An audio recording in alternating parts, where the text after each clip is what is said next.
Welcome to the Grow Your Independent Consulting Business podcast. I'm Melissa Lieberman, a fellow IC and business coach. On this podcast, I teach you to become a consistently booked independent consultant without becoming a pushy salesperson or working 24/7. If I can do it, you can too. Listen on to find out how. Welcome to this week's episode. I can't wait to share this topic with you today.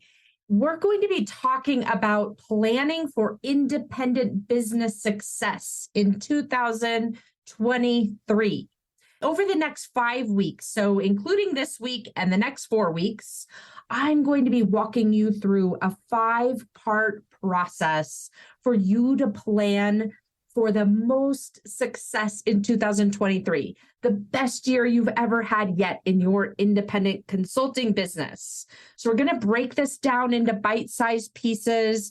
You'll be able to go do the work in between episodes and really come out at the beginning of January, in the first couple weeks of January, with a fully comprehensive, baked out plan for you to have the best year you've ever had in your business. I can't wait to share this with you.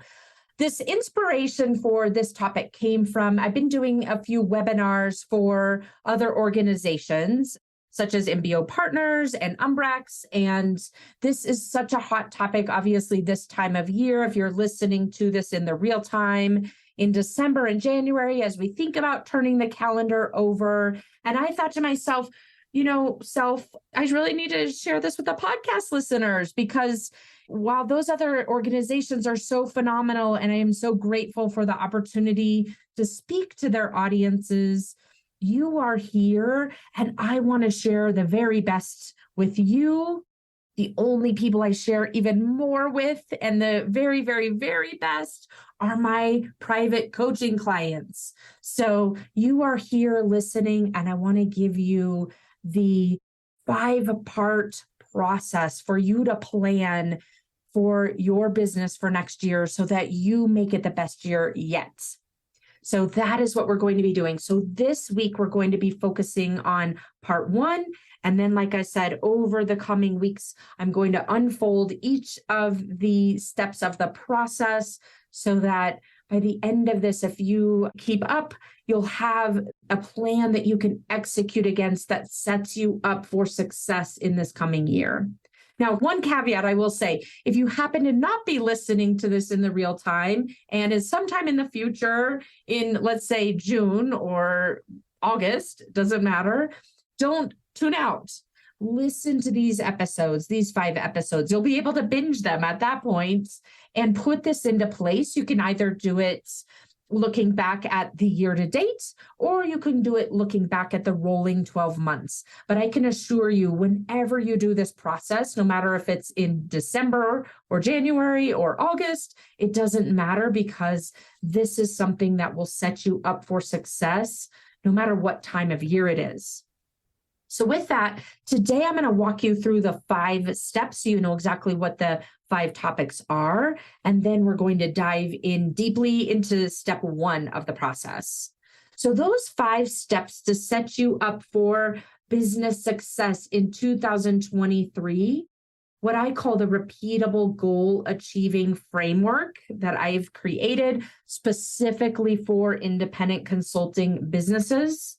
Those 5 steps are: step 1, assessing this past year, assessing to understand where you're at right now, just like you would be doing with your clients, probably in some form or fashion, assessing the current state.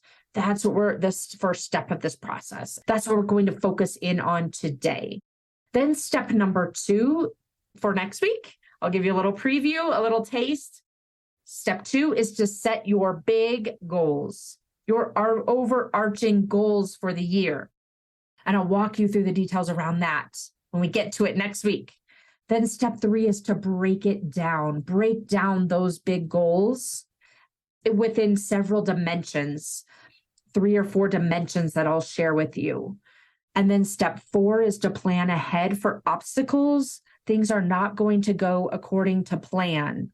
So let's plan ahead that things are not going to go according to plan, partially to avoid it and partially to, navigate through when those things happen. And then finally, we're going to set up a follow-through system for you. So this isn't a scenario. I know I've been in this scenario so often, and you may have too, where you create this beautiful plan and then you literally never look at it again.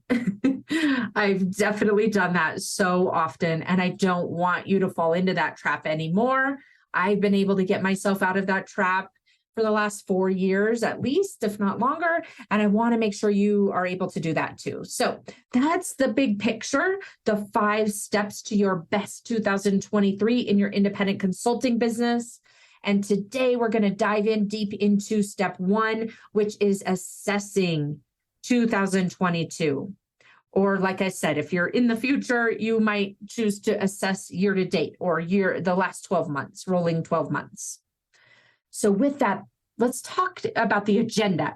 The agenda for today is, number 1, I want to talk with you about why are these assessments important.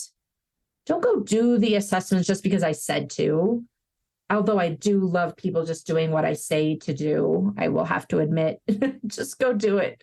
My family doesn't really appreciate that, but they're the ones who I'm always just kind of trying to order around. Anyway, I'm off track. I want to talk with you about why are these assessments important, so that you either get to the place where you agree with me for either the reasons I share or your own reasons. And therefore, this becomes much more of a sticky process in your business and not just one time Melissa told you to do this on the podcast, so you felt like you should, and then you don't end up creating this as part of your repeatable business operating system. I don't want that to happen. I want this to be a new habit that you have implemented in your business because it's so effective. So that's anyway why we're starting off with why are these assessments so important? And quite frankly, why do often we avoid doing them? And with that, I'll share with you some examples. Then we're going to dive into the 8 best topics that you'll want to assess for your business to give you a starting point in terms of what you want to be looking at. And then I'll share with you the 3 best questions you can be asking yourself and from what vantage point you would want to be asking yourself. And then we'll wrap it all up. So that is our agenda for today. Before we get into the details, I want to encourage you to do 2 things to complement this episode. The first is go download the workbook that goes with all 5 of the steps that I'm sharing with you. It's called the Yearly Planning Process for Independent Consultants. You can go to my website, melissalieberman.com/plan. melissalieberman.com/plan. Download that workbook, and then you'll have, what you need to start completing today's assessment work that we're talking about, a step, and you'll also get a preview of what the next 4 steps are as well. So go download that so you have the yearly planning process. And then the other thing I decided to do for fun is to offer 20-minute strategy calls where we can hop on a Zoom call, talk about your strategy, what you've come up with once you've finished that yearly planning process. So go download the yearly planning process. As soon as you finish it, book one of these review calls. In 20 minutes, we're going to roll up our sleeves, really figure out for you where your blind spots might be, what else you might want to consider for your goals for next year, where you might be playing it safe, where your opportunities are, and get my eyes on your plan. That is a free call, just something fun I want to do for at least if the calendar is open. Again, if you're looking at this in the future, or quite frankly, if all the spots are taken, then that opportunity may need to wait for the opportunity for me to open it back up again. So I would recommend going and grabbing those spots. I've already had a dozen or so taken just from some webinars that I've done. So with that, I really highly recommend you go and book one of those 2023 goal review calls, strategy calls. Again, it's you and I talking through the strategy. That is not a consultation for my coaching. If you want a consultation for my coaching, that's a different link. We'll put both of them in the show notes. But the 2023 goals review call is at icgoals.review. That is the URL. So the two letters IC as an independent consultant, goals with an S, .review. What a fun domain. Instead of .com, I grabbed .review. That's so fun. As an aside, if you do want to talk with me about coaching and private coaching, I do have a few spots opening up in January. So you can go to consultmelissa.com for that. Okay, so now that we've got those companion resources under our belt, let's start talking about why are assessments important for your business. I'll just use myself as an example to start with. I've heard about doing these assessments for a long time I love reading self-help, and I love diving into all sorts of business books and constantly listening to podcasts and learning new things. Assessments are not anything new.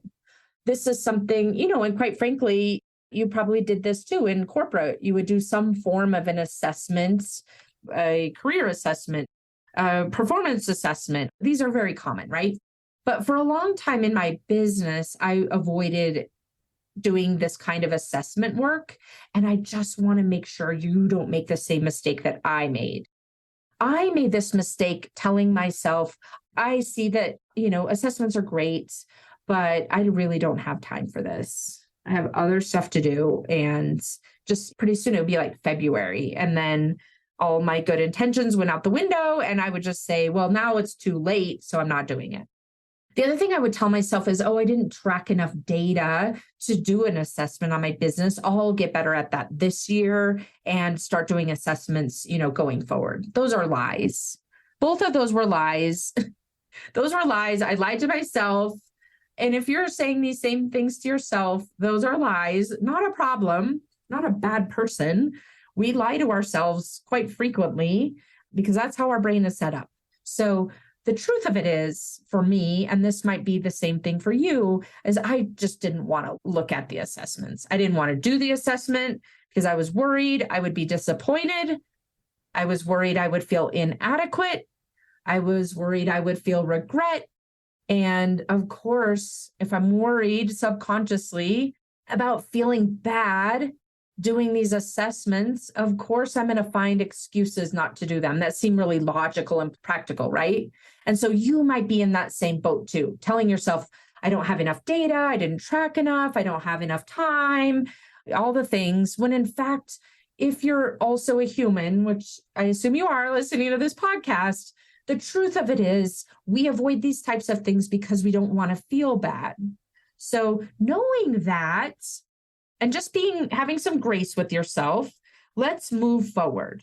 Let's move forward and say, you know what? I'm a business owner who's capable of feeling disappointed and doing it anyway. And that's ultimately what I did. I think for me, the initial internal conversation I was having with myself, the self-dialogue was, you know what?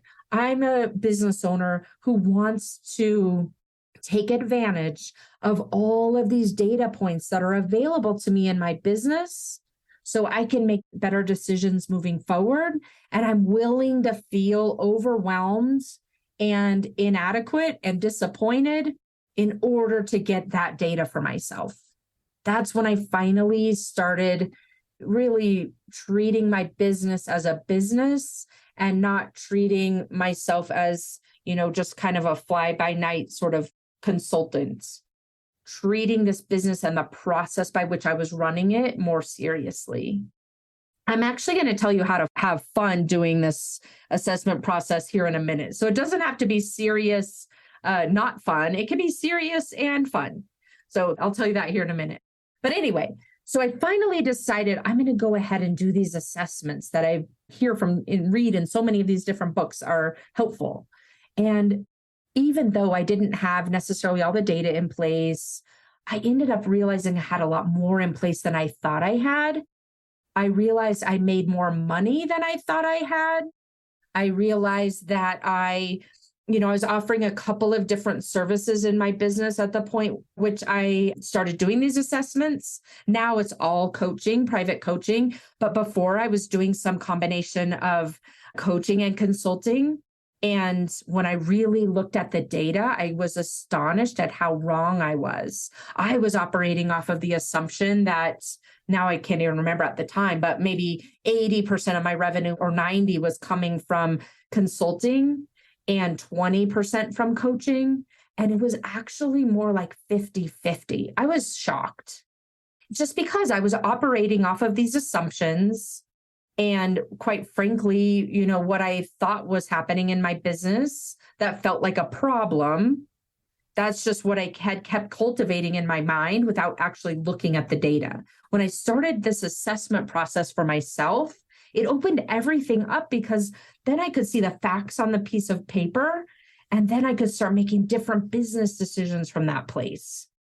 So hopefully that gives you an idea of where you might be feeling resistance to this idea of putting assessments in place in your business. And I'll tell you what those will look like here in a minute and why they can be so valuable for you to really get into this practice of looking at the math of your business, looking at both the qualitative and the quantitative information that's available to you about what's working in your business and what's not working in your business, what you want to amplify, what you want to not do anymore, what you want to adjust, and being able to make decisions from that place of facts versus assumptions and whatever your brain made up. Because when left unattended, our brain always makes up these crazy stories about what's happening or not happening that aren't usually true. Okay, so with that, now let me talk with you about an example from a client to also illustrate why these assessments can be so important in your business. So if you imagine just a continuum, so think to yourself like a line, right? A line that has maybe two arrows on either end and, as a continuum. And so I was working with a client and she was telling me all these things about her business. It was early on in our work together. And telling me, where her clients were coming from, where they weren't coming from, how much she was making, all the basics of her consulting business. And so then I started asking more questions that were these were her interpretations of what was happening in her business, right? And so then I said, well, let's just look at the data. Look back and tell me, how many clients have you already worked with? Look forward and tell me, how much revenue have you already booked, but maybe you don't have the cash in hand yet. Tell me what your capacity and utilization numbers look like. And so as we worked together to put those frameworks in place, she was so surprised. She was so surprised about, in her mind, she thought, at the time, I think this particular conversation happened in maybe April or something like that. She thought she was already behind with respect to her goals. She thought she was going to have to work even harder and create this huge pipeline. And when we got down to the numbers of what had happened for her already, just in those 3 months of her business, when we did this assessment, she realized she was almost completely wrong about almost everything. She was wrong about what the kind of the dynamics of the clients were. They were actually shorter term engagements at multiples at a time. The pricing was in a different place than she was thinking it was. She had generated more revenue than she realized. She had booked more revenue that was not yet invoiced or paid than she was giving herself credit for. She was essentially so much further along in her business metrics than she was giving herself credit for. I'll come back to that continuum in a minute, by the way. Then at the same time, she realized that if she was still going off of this idea that she had in her head that she was behind and she needed to book as much business as possible, that then she was going to be quickly overutilized and literally have no more hours left, working way more than she wanted to be working. So anyway, let me come back to this continuum. On the continuum, if you imagine this line, right, with the two arrows on either end, she's actually, let's say, 3/4 of the way on the arrow, all the way 3/4. She was thinking she was only 1/4 of the way on this continuum. You know, those little signs, you're here. It's like you're actually here, which is 3/4 of the way against her goal versus where she thought she was, which was maybe like 1/4 or 1/3 of the way toward her goal.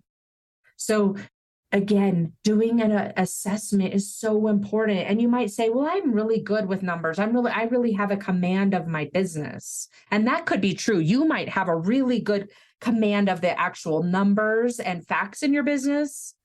But if you're like most independent consultants, you have a really big opportunity to become more in command of your qualitative, of the data that's qualitative.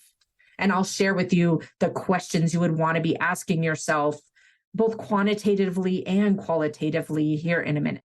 Okay, so just to really pull this story together, think about it. I'll use some US-based terminology, but hopefully if you're a global listener, this will resonate with you. But think about it. If you're back in high school and you tried out for a sport, let's say basketball, and you made the junior varsity team, so that's kind of the lower level, we'll just call it the lower level team. It's not the varsity team, it's the junior varsity team. You think you're operating your business kind of like a junior varsity team member, when in fact, if you look at the data, again, both qualitative or quantitative, you might actually be on a college or university team. You're completely at the wrong vantage point. And as a result, if you're doing that to yourself, which, like I said, I've been there, I've done it, independent consultants who are really far along in their business, I find, are doing this. So no judgment if you're doing it. If you're doing it, what ends up happening is you make decisions from the wrong vantage point. If you think you're on the junior varsity team and you're actually on a D1 college university team, US terminology, think about it. What kind of decisions are you going to be making when it relates to pricing or the types of services that you are providing or the types of clients that you're working with or the capacity and utilization that you want to target? You're going to be making decisions from the wrong vantage point, from that junior varsity team member versus the D1 university team member. It's a completely different game that you might not even realize what game you're playing. So we want to make sure that you've got these data points, both from a qualitative and quantitative perspective, so that then you're setting yourself up with the reality that then you can build upon as you are deciding what you want to do for next year. So with that, hopefully I've convinced you how important these assessments are. I'm telling you, I used to avoid them at all costs with all excuses, and it's made the biggest difference in my business. Not just a yearly assessment, but assessing on a yearly basis, on a quarterly basis, and on a monthly basis. It's like a night and day tool. And that's why I am so emphatic about explaining to you why this is so important from my perspective. So now let's talk about what that assessment could look like for you. And we'll put these questions in the show notes. But the 8 questions that I love to start with, and then of course you'll want to add more questions based on your business and your own intuition about what's important. But if a few ideas in terms of, a few starting points, I should say, rather, in terms of the quantitative questions are questions like, did you hit your 2022 revenue goal? Why or why not? Now, you might not have a revenue goal, or you might have forgotten what it was. So answer that question. If you don't, why didn't I set one? And get really clear about that. The second question, did you take all the time off that you planned, daily, weekly, for the overall year? Ask yourself that question. You may not have actually set those parameters, so do your best based off what you think your intentions were, and then make a note that next year you want to get more clear on these things so that you can evaluate them quantitatively. Then ask yourself, on a scale of 1 to 10, how fulfilled were you this past year? Why? Why that number? What would make it a 10? Question 4, what were your wins for the past year? And what was the impact on your business of those wins? Always start off with that good, positive question before you move into the next one, which is what were the setbacks or disappointments that you had? And ask yourself, what was the impact of those setbacks or disappointments on your business? That question is so important because just listing off the setbacks and disappointments, we could do that all day long. But did they actually have an impact on your business? That's such an important follow-on question because then did it matter that you had those setbacks and disappointments? Then ask yourself 3 other questions that are really simple, but very open-ended to give you so many data points on a qualitative perspective, or so many inputs, I should say, on a qualitative perspective. What went well? What didn't go well? And what do you want to do differently moving forward? Ask yourself those questions to get the ball rolling in terms of creating this assessment for yourself and a really good awareness of where you're at in a current state. Okay, then I said to you, I would share with you the 3 best questions to ask yourself. Now, this is something that's really important. Ask these questions from the perspective of the scientist and not from the perspective of the judge. We are not here to criticize ourselves or to feel like we should have done something differently or better or more correctly or whatever it is. That is not what we're doing here with respect to this entire conversation about assessments. What we are doing is getting data points that then can inform your future scientific experiments within your business. So those 3 best questions to ask yourself as you're pulling this data from your business and things like, what was my revenue? Did I hit my revenue numbers? The 3 questions are why not, and what's the impact? So it's always those follow-on questions, like I just shared with you. On a scale of 1 to 10, how fulfilled were you? Don't forget the follow-on questions, which are why? Why is it that number? Why isn't it a 10? What's the impact of it being that number? And really dig deeper than just answering the questions on the surface. That's where you're going to get so much insight for yourself as you start planning out and using this as the baseline from which we're going to work on the next 4 steps here in the coming weeks. So with that, this is the first step of the process for you to have your best year yet as an independent consultant in 2023. Go download that workbook that I shared with you. It's at melissalieberman.com/plan. Fill out the whole workbook, the yearly planning process, and then don't forget to book your 2023 goals review with me at icgoals.review. And again, if this happens to be in the future, you're listening to this in 2024, go look at that link. It might still be there. All right. Thank you for tuning in today. Do not miss next week's episode where we're going to talk about you setting your big vision for your business. All right. I will see you then. Take care. Thanks for joining me this week on the Grow Your Independent Consulting Business podcast. If you liked today's episode, I have 3 quick next steps for you. First, click subscribe on Apple Podcasts or wherever you listen to make sure you don't miss future episodes. Next, leave me a review in your podcast app so other independent consultants can find and benefit too. And finally, to put the ideas from today's episode into action, head over to melissalieberman.com for the show notes and more resources to help you grow your consulting practice from your first few projects into a full-fledged business. See you next week.